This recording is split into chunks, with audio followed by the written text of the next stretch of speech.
Okay बच्चों, now come to the question number 5 and the question number 5 is simplify. Solve करना है हमने जहाँ तक सॉल्व हो सके। फर्स्ट पार्ट है √7 मल्टीप्लाई √3 मल्टीप्लाई √7। अब यहाँ पे हमारे पास मल्टीप्लाई का साइन है। सॉल्व करना स्टार्ट करते हैं। सोल्यूशन है √3 √7, तो दोनों के ऊपर अंडर रूट है। अगर मैं इसको, अब इनमें ये ध्यान रखें, ना ही उन्होंने कहा है रेडिकल में करें और ना ही उन्होंने कहा है एक्सपोनेंशियल में करें, बस उन्होंने ये बात की इसको सॉल्व कर दें। तो सॉल्व हम ऐसे करते हैं कि अगर मैं दोनों को एक अंडर रूट में ले जाऊँ, क्योंकि ऐसी कोई फॉर्म नहीं बन रही कि मैं उनको सेपरेट करके कोई उनकी अंडर रूट से कैंसिल हो जाए। तो अंडर रूट में किया तो 3 7 21, तो ये इसका आंसर है। मज़ीद ये आगे सॉल्व नहीं होगा। ठीक है, this is answer. Part number 2 भी एज इट इज़ है। आप एक अंडर रूट में कर लें और 4 को 128 से मल्टीप्लाई कर दें तो आपके पास आंसर आ जाएगा। थर्ड पार्ट भी एज इट इज़ है। यहाँ पे भी आप दोनों को एक अंडर रूट में कर लें और 81 को 27 से मल्टीप्लाई कर लें तो आपके पास आंसर आ जाएगा। पार्ट नंबर 4 की तरफ मूव करते हैं। पार्ट नंबर 4 है हमारे पास √2 डिवाइडेड 9 एंड दिस 32। अब हमारे पास ये है सोल्यूशन √2 डिवाइडेड 9 एंड 32। आपको प्रेप 6 में याद होगा, हमने पढ़ा था कि डिवाइड का साइन अगर मैं मल्टीप्लाई में चेंज करूं तो मेरी जो राइट साइड पे है वो रेसिप्रोकल हो जाता है, यानी न्यूमिनेटर डिनोमिनेटर हो जाता है और डिनोमिनेटर न्यूमिनेटर हो जाता है। तो मैं कुछ ऐसा ही करने लगी हूँ। √2 को एज इट इज़ रखती हूँ, डिवाइड के साइन को मैं मल्टीप्लाई में करती हूँ और इसके न्यूमिनेटर में √32 रेडिकल 9 है और डिनोमिनेटर में 1 है। तो अब मैं इसका रेसिप्रोकल लूँगी तो ये बन जाएगा 1 divided by just like that.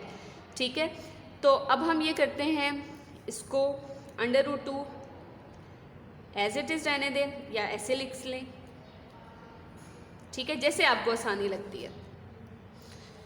Okay, अब हम नेक्स्ट स्टेप √2 और यहाँ पे हम कर लेते हैं 32 को अगर मैं ब्रेक करूँ तो ये बनता है 2 मल्टीप्लाई 2 मल्टीप्लाई 2 मल्टीप्लाई 2 मल्टीप्लाई 2, 2 2 ज़ा 4, 4 2 ज़ा 8, 8 2 ज़ा 16 एंड 16 2 ज़ा 32।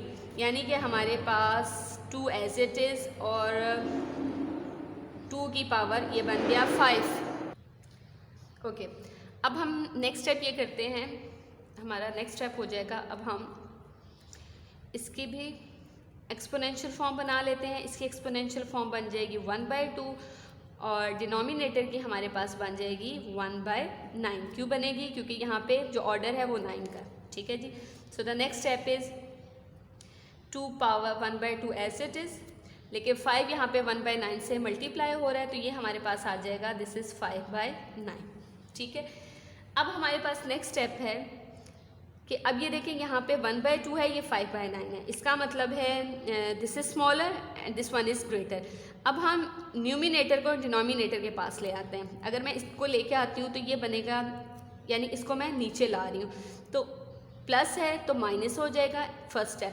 और दूसरा ये कि जब ये नीचे जाएगा तो यहाँ क्या रह जाएगा 1। ठीक है, ये बात समझ आ गई। यहाँ रह गया 1। अब मैं 2 की पावर 5/9 तो यही है, डॉट लगाइए और 2 की पावर 1/2 जब नीचे आ रहा है तो दिस इज़ -1/2। ये आपको स्टेप क्लियर हुआ? मैंने पॉजिटिव, क्योंकि ये देखा कि ये हमेशा, आप भी ये याद रखें कि हमेशा स्मॉलर को ग्रेटर के पास लेके आए। तो ये स्मॉलर था, मैं ग्रेटर के पास लाई, एक बात। सेकेंड स्टेप ये कि यह पॉजिटिव था तो ये साइन चेंज करेगा, दिस इज़ नेगेटिव, सेकेंड। और जाहिर है यहाँ से ये 2 1/2 नीचे आ रहा है तो यहाँ रिमेनिंग में हमारे पास क्या बच रहा है 1। ठीक है, ये नहीं कि कुछ भी नहीं बच रहा है, यहाँ 1 आ रहा है। ओके, अब ये देखें बेसिस सेम है तो पावर्स उनकी ऐड होती हैं, क्योंकि यहाँ पे मल्टीप्लाई का, ये आपने रूल 7th क्लास में पढ़ा था कि बेसिस सेम हो तो पावर्स ऐड होती हैं, ऐसे ही है। लेकिन यहाँ कंडीशन बीच में उसके पास, यानी कि जो पावर है उसका अपना माइनस भी है। और जब मैं इसको सेपरेटली मैं सॉल्व करती हूँ, फॉर एग्जांपल रूल ये है कि बेसिस सेम हो, जैसे अगर a की पावर m इंटू a की पावर n हो तो हम a power m plus n करते हैं, यानी कि उनकी पावर्स ऐड होती हैं। होंगी यहाँ भी ऐड क्योंकि मल्टीप्लाई है, लेकिन ये नेगेटिव उसका अपना है। फॉर एग्जांपल मैं आपको सेपरेट सॉल्व करती हूँ।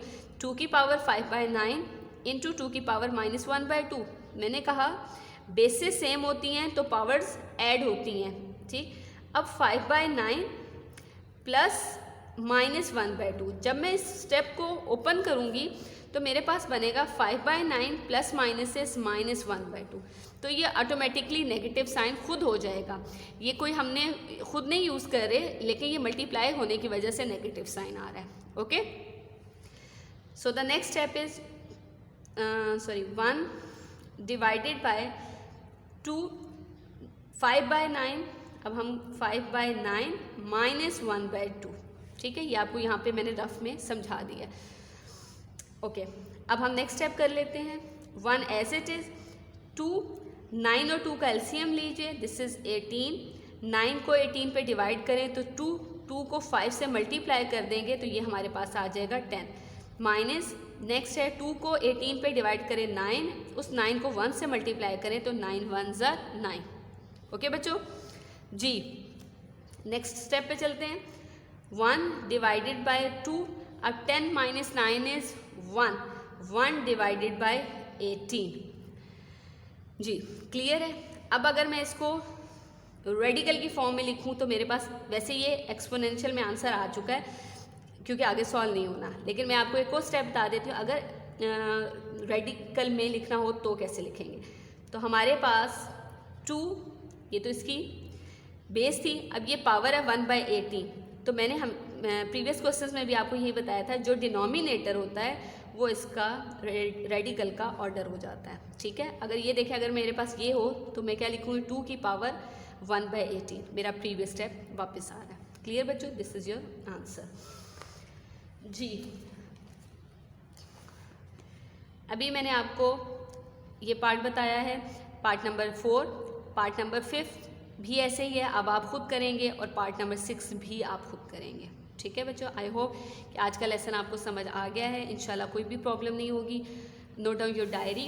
होमवर्क है आपका exercise number 6.1, question number 4 and 5, और 5 के आपके पास पार्ट्स हैं 1 to 6, ठीक है। दिस इज़ योर होमवर्क, ठीक है। तो आई होप सो कि इंशाल्लाह आपको इन क्वेश्चंस में कोई भी प्रॉब्लम नहीं होगी। फिर भी अगर कोई प्रॉब्लम होगी तो इंशाल्लाह हम नेक्स्ट लेसन में इनको डिस्कस कर लेंगे। जज़ाकुमुल्लाह खैरा।